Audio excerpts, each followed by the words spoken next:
বলে কোরআন পাকে যেজন পেতে চাও আমাকে, আল্লাহ বলে কোরআন পাকে যেজন পেতে চাও আমাকে, ঘর হয় আমার নবী দামান খানা গো দেওয়ানা, ওই নবী ছাড়া আল্লাহ পাবে না,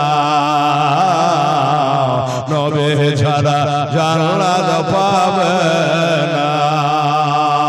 আগে যাও আমার নবীর দ্বারে, আগে যাও আমার নবীর দ্বারে, গোলাম হরে নত শিরে, নবী দেবেন আল্লাহর ঠিকানা গো দেওয়ানা, নবী ছাড়া আল্লাহ পাবে না, নবী ছাড়া আল্লাহ পাবে না।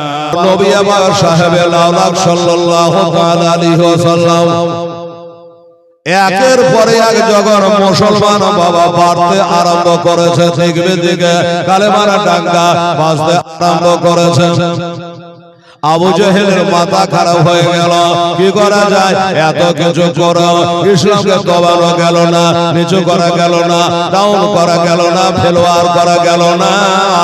ওই নবী মুস্তাফা দিনকে আরো প্রচার আরম্ভ করেছে। আমার আল্লাহ করার ভাগে বলে বিসমিল্লাহির রহমানির রহিম, ইন্নাদ্দীনা ইনদাল্লাহিল ইসলাম।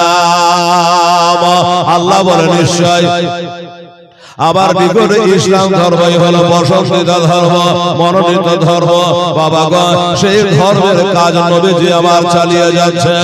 আর আবু জেহেল একটা তার বাবা গুপ্ত ক্লাবে একটা বড় করে মিটিং এর ডাক দিয়ে ফেলেছে।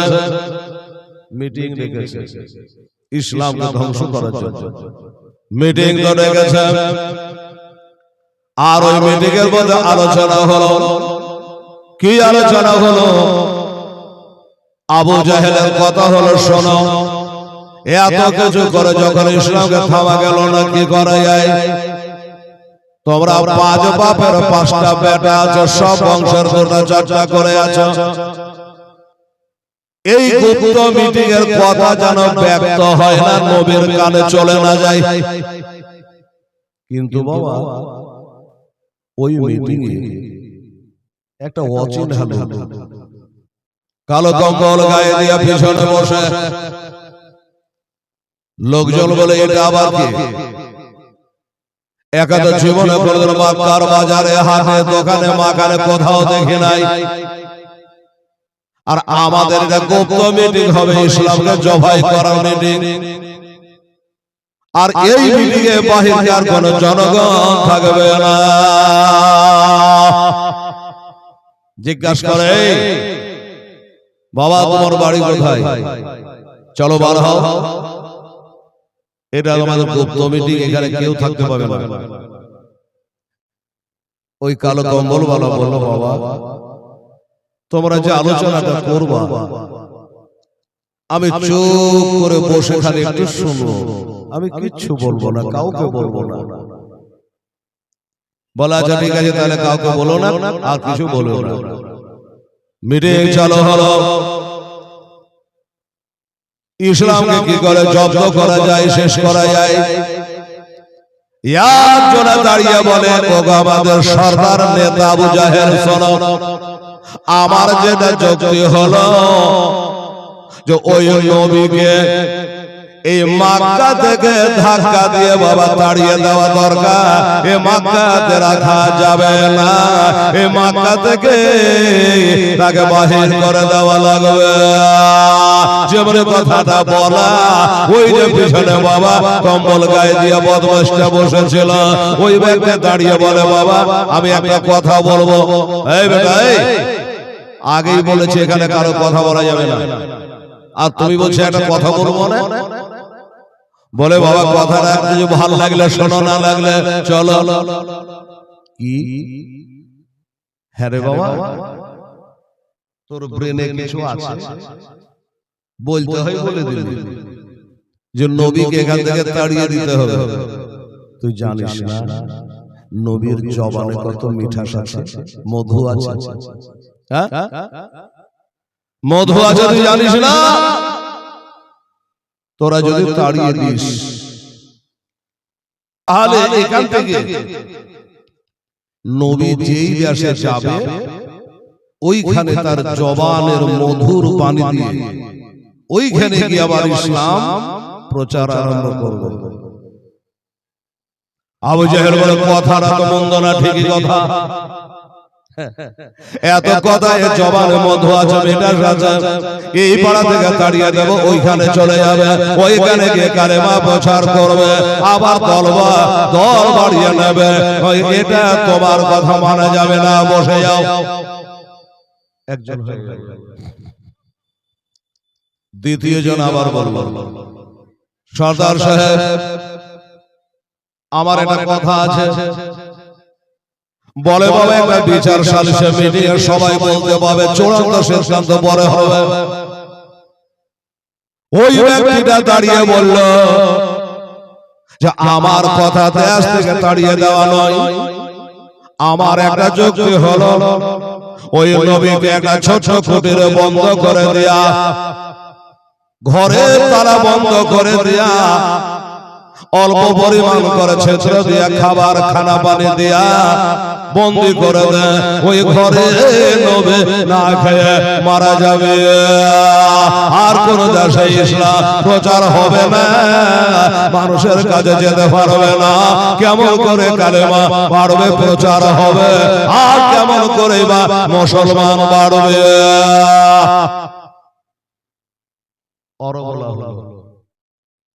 পিছনের কালো কম্বল বলা ফের দাঁড়িয়ে গেল। আমার একটা কথা আছে, আরে তুমি একটা বিদেশি লোক, আর তুমি বারবার করে একটা একটা করে কথা বলছো, কি কথা? বলে ওগো শোনো, তোমরা যে সিদ্ধান্ত নিলা নবীকে একটা ঘরের মধ্যে বন্দি করে দেয়া, তালা মেরে দেয়া, অল্প অল্প খাবার দেয়া, নবীকে মারবা, বাবার ক্ষমতা তোদের নাই, এই জন্য নাই। আরে তোরা তালা মেরে দেবে, নবীর তো বংশ বলি আছে, নবীর তো আত্মীয় স্বজনেরা আছে, মুসলমানদের তালাকে ভেঙে দেয়া, ওই নবীকে তারা পার করে দিয়ে চলে যাবে। আবু জেহেল বলছে, লোকটাকে তাড়িয়ে দিয়েছিলাম, লোকটা তো ভালোই কথা বলছে, দামি দামি কথা বলছে, আর লোকটা যে খেতে জানে না। এবার সিদ্ধান্ত বলে, শোনো আমি একটা সিদ্ধান্ত দিই, ঘরে বন্দি করা দরকার নাই, দেশ থেকে তাড়িয়ে দেওয়া দরকার নাই। আজকে রাতের বেলায় সব বংশের চারটা করে লোক আমরা যাব, আর ওই নবীর বাড়ি ঘেরাও করে নবীকে বিছানায় মার্ডার করে দেব, নবীকে শহীদ করে দেব, কতল করে দেব। এই কথাটা যেমনি বাবা বলা, ওই কালো কম্বল বলা বলে এবার হলো কথার মতো কথা বলছে, এবার হলো কথার মতো কথা। না তো কি সব আনসা পানসা কথা বলছো, ঘরে বন্ধ করে দাও, তাড়িয়ে দাও। হ্যাঁ, এটা করো, যদি পারো নবীর শিরচ্ছেদ করে দাও, কতল করে দাও। এদেশে বিদেশে কোন জায়গায় আর কলেমা আর নাম নেশা থাকবে না।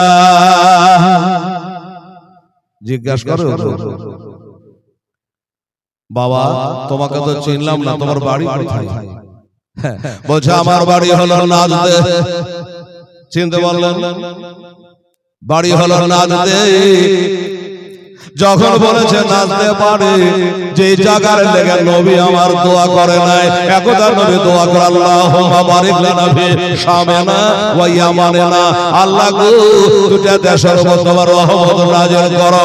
একটা দেশের নাম হলো শাম, আর একটার নাম হলো ইয়ামান। বাবারা, আমার মা বোনেরা, এক ব্যক্তি বলছে অভি নাচতে না ইয়া রাসূলুল্লাহ, হুজুর গো এটা নাচদের জন্য দোয়া করে দেন। নবী বলেন না, আমি নাচদের জন্য দোয়া করব না। গায়বের সংবাদদাতা আমার নবী মুস্তাফা জানে ওইখান থেকে ওই শিশবালা শয়তান উৎপন্ন হবে, আর ওইখান থেকে বাবা নাচতে ওয়াহাবের উৎপন্ন। এই যে শুনছেন না বক্তাদের মুখে ওয়াহাবি, এই মোহাম্মদ আব্দুল ওয়াহাব এর বাড়ি হলো নাজদে। এখান থেকে বাবা চালো আমার নবী জানে ওখান থেকে আমার দুশমন বার হবে, ওখান থেকে ইসলামের দুশমন বার হবে, আদেশ কোরআনের দুশমন বার হবে। আমার নবী ওই দেশটার জন্য দোয়া করে না। ওই দেশে তার বাড়ি বাবারে, একটু পরে লোকটা যেন কোথায় গায়েব হয়ে গেল, ওই লোকটাকে আর খোঁজা পাওয়া যাচ্ছে না। সবাই বলে ব্যাপারটাকে ওই লোকটা ভালো ভালো দামে দামে আমাদের পক্ষে কথা বলছিল, কিন্তু হঠাৎ করে লোকটা কেন গায়েব হয়ে গেল। এই বাবারা আমার মা খালা বোনেরা হেলালের কাছে পরিচয় নিয়ে এলেন। বাবা ওইটা মানুষ ছিল না রে বাবা, ওটা জিন ছিল না, ওটা ছিল আবা ওয়াস্তাকা বারা ওয়া কানা মিনাল কাফির। ওটা আল্লাহকে অস্বীকার করে কাফের হয়েছে। ওটা ছিল সেই ব্যক্তি বাবা আদমকে শেষদার জন্য বলে চলো, সবাই চেষ্টা করেছে ইল্লা ইবলিস, কেবল ইবলিস করে না। এটা মানুষ নয়, মানুষের আকার ধারণ করে শয়তান আজাজিল বসেছিল। দেখেন যেখানে নবীর বিরুদ্ধে মিটিং হচ্ছে ওখানে শয়তান থাকবে না, তাকে ঈমানদার থাকবে। তাই শয়তান উস্কানি দিয়ে তাদের মগজটাকে ধোলাই করে দিয়ে চলে গেল যে হ্যাঁ যদি পারো নবীকে হত্যা করে দাও তাহলে আর কোনো দেশে ইসলাম প্রচার হবে না। এরা সিদ্ধান্ত হয়ে গেল। আমার ভাইরা যারা আসছেন এর ভিতর খানে সবাই আমার স্টেজের ডান দিকে ভাগা আছে, চলে আসে। ও বাবারা আমার মায়েরা বলে রাখো, এবার মিটিং তো শেষ হয়ে গেল, আলোচনা হলো। দেখ বাবা এই ক্লাবের ভেতরে মিটিং হলো, এটা কথা যারা পেটে থাকে যেন না বাড়ায়, কেউ যেন জানতে না পারে। যদি জানতে পারে যায় খবরটা নবীকে দিয়ে দেবে, আর যে নবী খবর পাবে তখন কখন হয়তো এ মক্কা ছেড়ে চলে যাবে। এই জন্য যেন জানতে না পারে। আর সব দলের দুটা চারটা করে লোক থাকতে হবে। নবীর বংশ কটা দলের সঙ্গে ভিড় ভিড়, নবীর বংশ আছে ঠিক আছে, সব বংশ দুটা চারটা করে নেব। তাহলে নবীর বংশ কটা দলের সঙ্গে মারামারি করবে? যুক্তি দেখেন বাবা। ঠিক আছে, তাহলে কথা পাক্কা হয়ে গেল। আজকের রাতে কাজটা ফিনিশ। নবী আজ রাতে চলে যাবো, খাওয়া দাওয়া কর, আরাম করো। কথা যেন ভুল হয় না, কেউ যেন জানতে না পারে। চলে যাবো। তবে আমার মা বোনেরা ভয়েরা, আবু জাহেল আবু লাহাব উতবা সাহেব আসন, এ উমাইয়া বিন খাব তোরা শোন, তোরা না বললি তো কি হলো? বলার জন্য যে আমার আল্লাহ আছে, জোরে বলে সুবহানাল্লাহ। তুই ক্লাবের ভিতর কেন মাটির তলে যদি মিটিং করিস তাও আল্লাহ জানবে কি জানবে না? জানবে না। এই মা বোনেরা বলবে হেলাল আমাকে ভুলে গেছে নাকি? আচ্ছা আমার মা বোনেরা রে, আচ্ছা রোজা ধরে যদি ঘর থেকে কেউ পানি খায় তা আল্লাহ দেখতে পাবে কিনা? মা বোনেরা বলে হ্যাঁ পাবে রে, হেলাল পাবে। আল্লাহ কোরআন বলে বিসমিল্লাহির রহমানির রহিম, ইন্নাল্লাহ আলিমুম বিযাতিস সুদূর। আমার আল্লাহ পাক দিলের খটকাই কো জানে বাবা।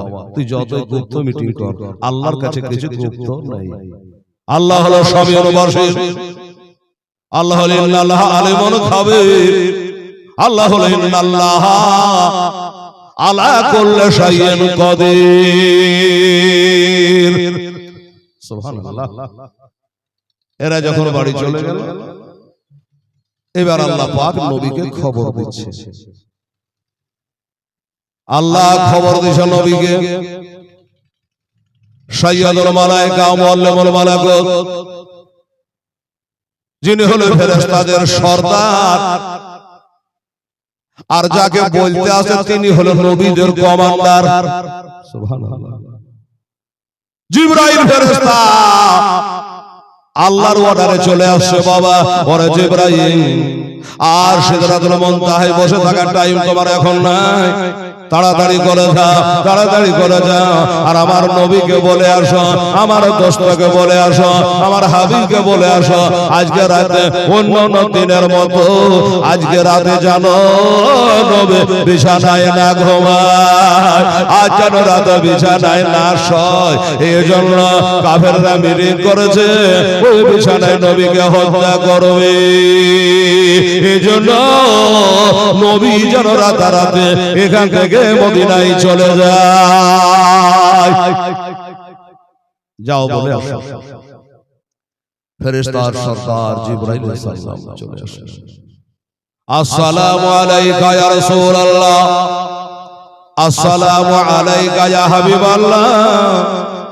বলে ভাই জিবরিল খবর কি? কিছু তো খবর আছে, নালে এমনি তো তুমি আসবা না। যেই জিবরাইল একবার নাই দুবার নাই, আমার নবীর সাথে বাবা 24,000 বার দেখা কইরাছে। জোরে বলে সুবহানাল্লাহ। 24,000 বার নবীর সাথে কথা বলেছে, দেখা করেছে, সাক্ষাৎ করেছে, মোলাকাত করেছে। তার মধ্যে এবার হলো একবার। বলে নবী গো, একটা খবর নিয়ে এসেছি ইয়া রাসূলুল্লাহ। তার খবর খুবই কঠিনতম খবর। আমি জানি নবী গো, এই খবর কারা দিতে আমার বড় কষ্ট হয় নবী গো, কিন্তু না দিয়ে উপায় নাই। আল্লাহর হুকুম, আল্লাহর অর্ডার আপনাকে বলার জন্য এসেছে। বলে কোন খবর আছে তো বলো। জিবরাইল বলে নবী গো, আজকে তো দুপুর বেলাতে ওই কাফেররা আবু জাহেল বলা হবে না, এরা মিটিং করেছে আজকে রাতের বেলা আপনাকে বিছানায় হত্যা করবে।